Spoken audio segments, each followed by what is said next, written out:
Hello friends, मैं चंदन सोलंकी आप सबका आपके यूट्यूब चैनल मैथ्स IQ में स्वागत करता हूं, जहां पे आपको 9 से 12 तक की मैथमेटिक्स बुक को सोल्यूशन करवाए जाते हैं। चाहे आप 9, 10, 11, 12 में से किसी भी क्लास में हो, हमारे सिंपली प्लेलिस्ट में जाइए यूट्यूब चैनल मैथ्स IQ के, और वहाँ पे आपको सारे क्लास के चैप्टर वाइज वीडियो मिल जाएंगे। और आप किसी भी कॉम्पिटिशन एग्जाम की भी तैयारी कर रहे हैं, चाहे आप बैंकिंग के प्रिपरेशन कर रहे हैं, चाहे आप SSC, चाहे रेलवे, चाहे कोई भी स्टेट लेवल का एग्जाम हो, सारे एग्जाम की प्रिपरेशन भी हमारे चैनल पे करवाई जाती है। उनके रिगार्डिंग कैसे उनको जल्दी क्वेश्चंस को सोल्व किया जाए, स्पीड को कैसे इंक्रीज किया जाए, मल्टीप्लिकेशन डिवाइड को कैसे फास्ट किया जाए, वो सारे भी वीडियो हमारे चैनल पर है, आप जाकर उनको देख सकते हैं। ठीक है फ्रेंड्स, चलिए 9th क्लास बहुत दिनों से हमारे 9, 10, 11, 12 के वीडियो नहीं आ रहे थे, क्योंकि फ्रेंड्स कुछ जरूरी प्रॉब्लम्स है घर में, क्या करें, कुछ ना कुछ काम आते रहते हैं।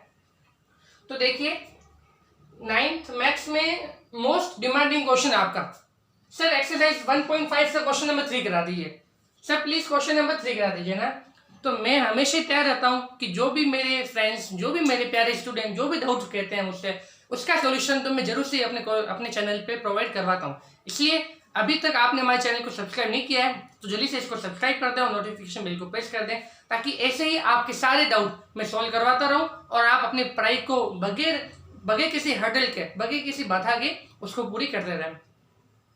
देखिए ये जो क्वेश्चन है वो क्वेश्चन नंबर 3 में क्या है आपका, क्वेश्चन नंबर 3 में ये कहा है क्वेश्चन की स्टार्टिंग में कि जो पाई का फॉर्मूला बन जाता है वो बन जाता है C/D।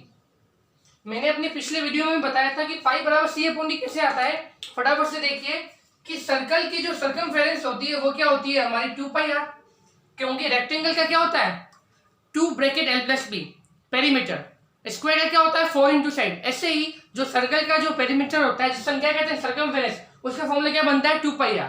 अब यहाँ से आप पाई की वैल्यू निकालिए तो आप कहेंगे कि पाई तो हमारा इधर ही रहा और ये 2 और r इधर आ गया C के नीचे। जब 2 और r C के नीचे आ गया तो r होता है रेडियस, रेडियस का डबल क्या हो गया डायमीटर, तो पाई का फॉर्मूला बन गया हमारा C/D। अब क्वेश्चन में ये कहा है कि पाई इक्वल टू C/D हो रहा है, लेकिन पाई की वैल्यू अगर हम एक पढ़ चुके हैं कि पाई एक इरेशनल नंबर होता है, तो पाई की वैल्यू क्या होती है 3.1416 ... चलती रहती है। ठीक है, अब आप इस कॉन्ट्रडिक्शन को कैसे सॉल्व करेंगे कि यहां से पाई इरेशनल कैसे आएगा, यहां से पाई इरेशनल आ रहा है, इस कॉन्ट्रडिक्शन को हम कैसे सॉल्व करें। तो देखिए इसका जो आंसर लिखा हुआ पीछे वही को मैं पढ़ के बता देता हूं। There is no contradiction that when you measure a length with a scale or any other device you only get an approximate value। ध्यान से पढ़ना friends, only get an approximate value, you may not realize that so you may not realize that either C or D is irrational। ये question, ये जो reason है वो ये कह रहा है आपको कि जब हम किसी भी लेंथ को स्केल से या किसी अदर डिवाइस से मेजर करते हैं, उसको रिप्रेजेंट करते हैं, तो हमेशा उसकी अप्रोक्सीमेट वैल्यू को लिखते हैं। बाय चांस अगर D की वैल्यू, डायमीटर की वैल्यू क्वेश्चन में ऐसे आ जाए 5.15 है ना, तो अब आप क्या करेंगे मुझे बताइए। अब आप इसको 5.1 मानेंगे या 5.2 मानेंगे, क्या मानेंगे? हमें इसकी अप्रोक्सीमेट वैल्यू को मानना पड़ेगा। हम क्या बोलेंगे कि हम इसको नियरली 5.1 मान ले या फिर नियरली 5.2 मान ले।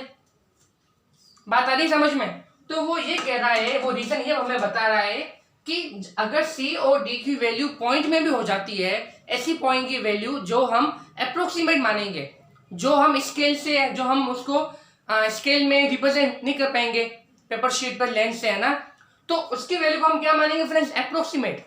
तो अगर हमने उस वैल्यू को अप्रोक्सीमेट मान लिया, जैसे मैंने 5.152 चल रहा है, सपोज यहाँ पे 2 चल रहा है, इसको मैंने अप्रोक्सीमेट में 5.2 मान लिया, 5.1 मान लिया, तो अब आप क्या कहेंगे कि इस वैल्यू को तो हमने क्या मान लिया अप्रोक्सीमेट मान लिया, और अप्रोक्सीमेट में तो वो क्या हो गया रेशनल हो गया।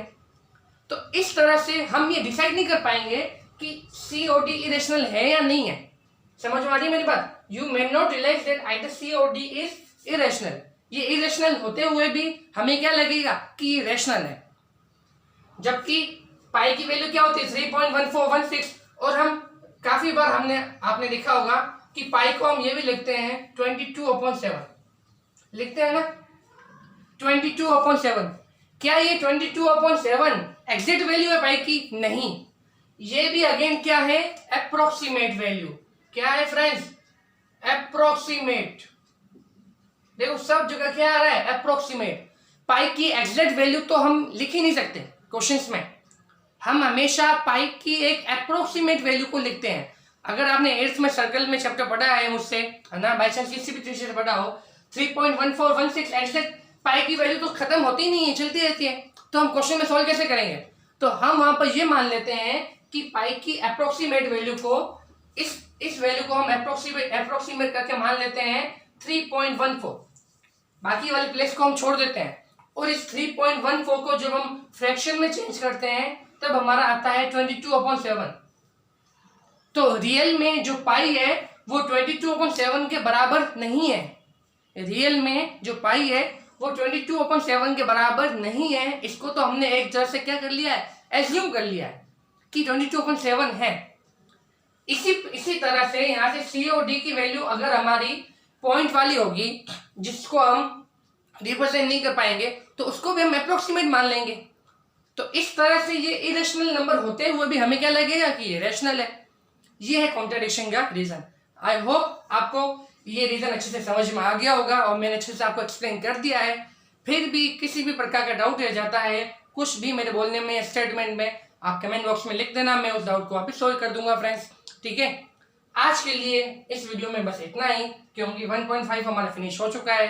वापिस जब हम कल या परसों जब आएंगे तो 1.6 को स्टार्ट करेंगे और 1.6 एक्सरसाइज को खत्म करके ही जाएंगे।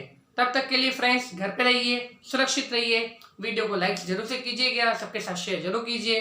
चैनल को सब्सक्राइब नहीं किया है तो सब्सक्राइब करके नोटिफिकेशन बेल को प्रेस कर दें, ताकि आपकी मैथ्स की पढ़ाई ऐसी कंटिन्यू चलती रहे। Tata friends, bye bye and take care.